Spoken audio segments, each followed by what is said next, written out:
Aloha, it's CreativeNameToStandOut again with another battle report. I realize I haven't posted anything for a very long time. Uh, I work in the military, so there are going to be times where I just won't have the time or the opportunity to post. Sometimes I don't even get a chance to play, especially out here in Hawaii. There isn't actually a large source of players to play against. But I have been taking pictures still of some of my games. I've just been kind of lazy getting them posted. After I did my little training event that I had to do, trying to get back into the game just was kind of difficult. Plus the PlayStation 4 just came out, and so I was playing that. So yeah, but I've been watching videos, been taking pictures, started to paint a little bit more, and so I'm going to try to recommit myself, try to get back into this section of the hobby, because this part of the hobby keeps me engaged the most, since there's not a ton of opportunities to play all the time. So here's my game against Ogres, and I hope you enjoy it. Alright, so I brought a level 4 Metal Mage. I got Final Transmutation of Lead, or that's two spells in one. I got Final Transmutation and Transmutation of Lead, Searing Doom, Enchanted Blades. I have two Doom Bolts, one from the Warlocks, one from my level 1 Sorceress, and then Soul Blight for the Warlocks. My opponent brought these spells. I hope you can see them when it gets posted on YouTube because I can't read them. They're in a small screen.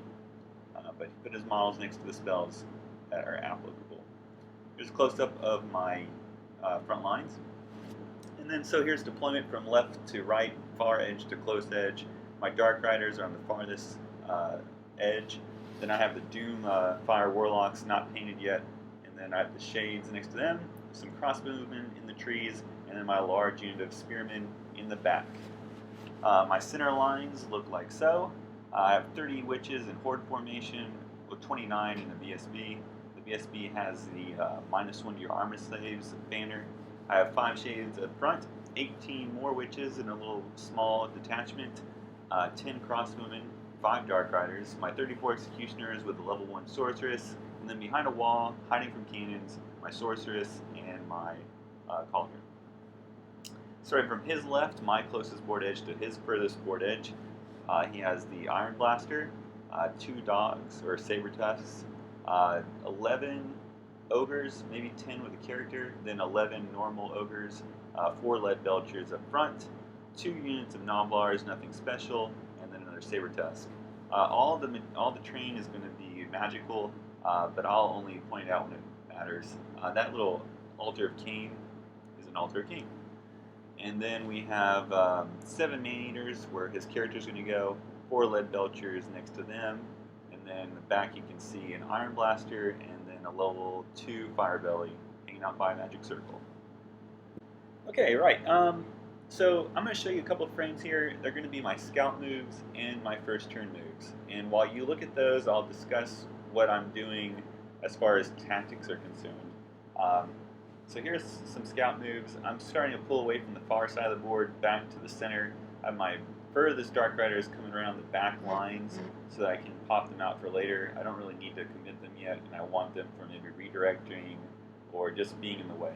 So I'm going to pull them back, get them away from the Lead Belchers that are on the far left, and try to use them later. Meanwhile, everything else is moving towards the center and the far and my close flank. So I can win the chaff war. I'm going to kill those Saber Tusks, hopefully.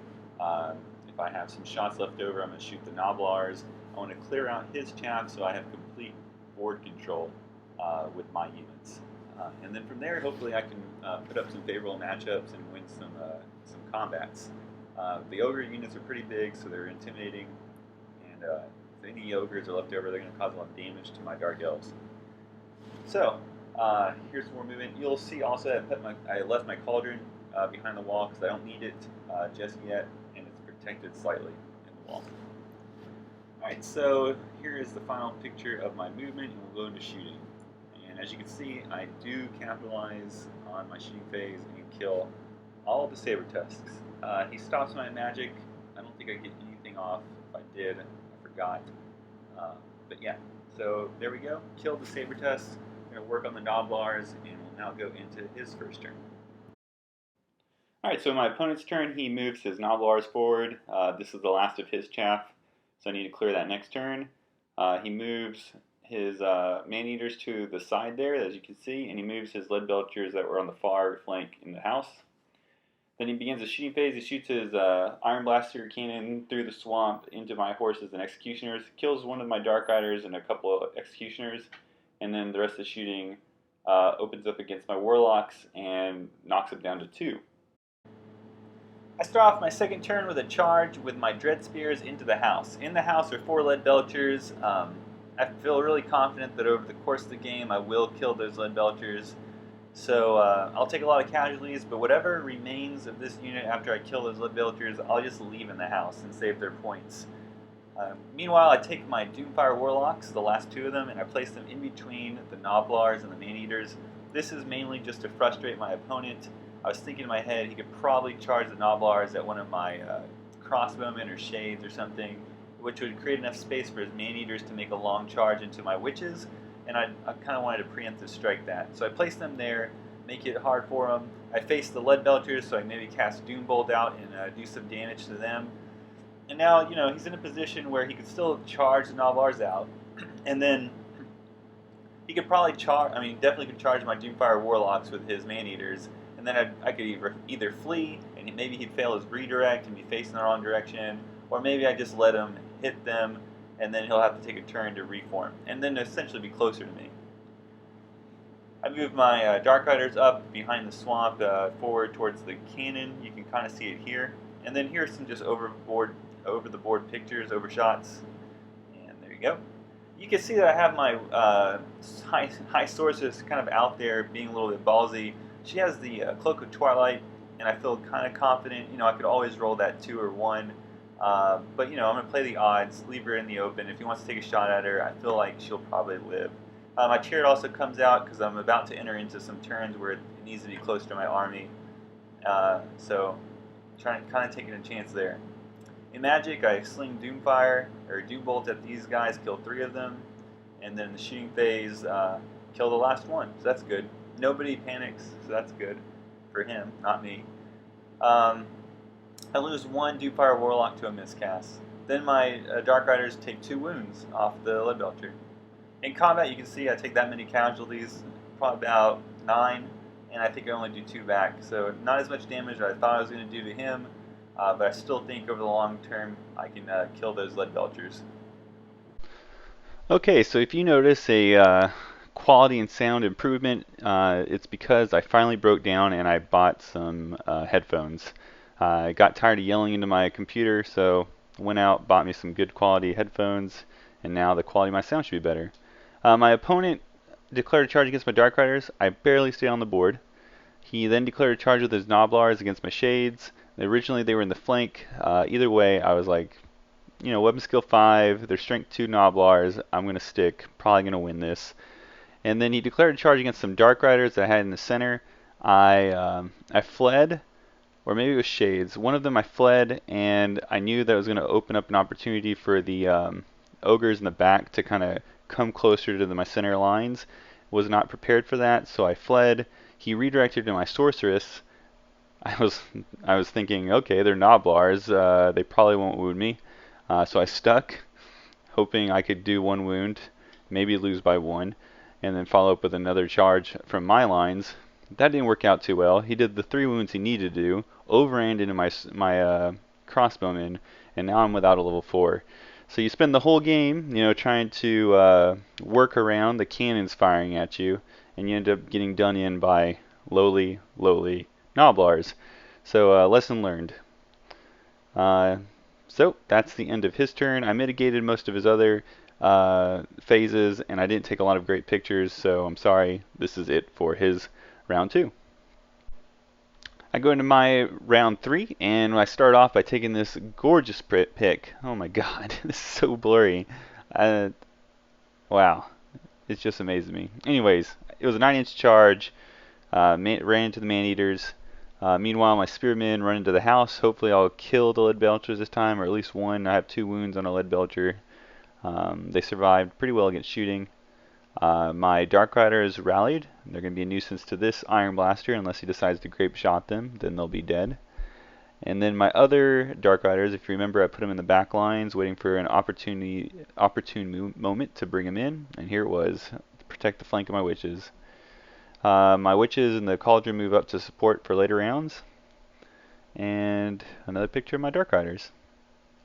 Alright, so you remember these shades, they're in close combat. Now I'm facing with all four, and two of them die. So yeah, shades, weapon skill 5, not going to beat Noblars. These Noblars are too strong. On the bright side, my crosswomen do beat their Noblars. It must have been Squad B. And yep, here is combat after the witches charge in. Can't really tell how many girls I have, but I did do like 17 wounds, I'm pretty sure, to these man-eaters. I killed 4 man-eaters, did 2, I think, wounds to the other man-eater, did a wound to the BSB. I even snuck in a wound, I think, to the Slaughtermaster, and he's like weapon skill 10, -1 to hit, immune to poison. So I got lucky right there with that wound. I kind of stacked them to the side because they kept on falling, and I think the spearmen kill a lead belcher or two. So that goes my turn. Let's go into his.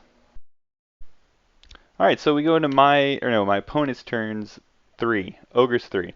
So we start here with a little bit of controversy. I moved up my Dark Riders to kind of cause a little bit of a problem for my opponent. But as it is, we haven't respected the 1-inch rule, and so that kind of changes the perspective on what's supposed to be going on here. My intent was for him not to be able to make the charge of my Dark Riders, kind of stifle them up. As they were, since they weren't 1 inch apart, he was trying to make a charge into my Dark Riders, hit them both in the front, over into my witches. I felt that, one, I didn't think he could squeeze there, but even if he could squeeze there, had they been 1 inch apart, I could have positioned my horses just slightly to the left, where the ogres would have had to come to the flank rather than the front. And I mean, that is a possible way to position your Dark Riders to do that. So he was gracious enough to concede, recognize what I was supposed to, my intent was, and so we carried on like that. He tried to charge this cannon into my Dark Riders. I fled. Charged into my crossbowmen. I fled.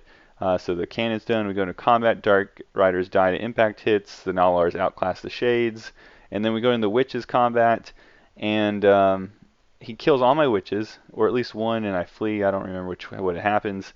I kill all his man-eaters except for his banner bearer, put 3 wounds on the BSB, and then his Slaughtermaster probably is fine because of his magic.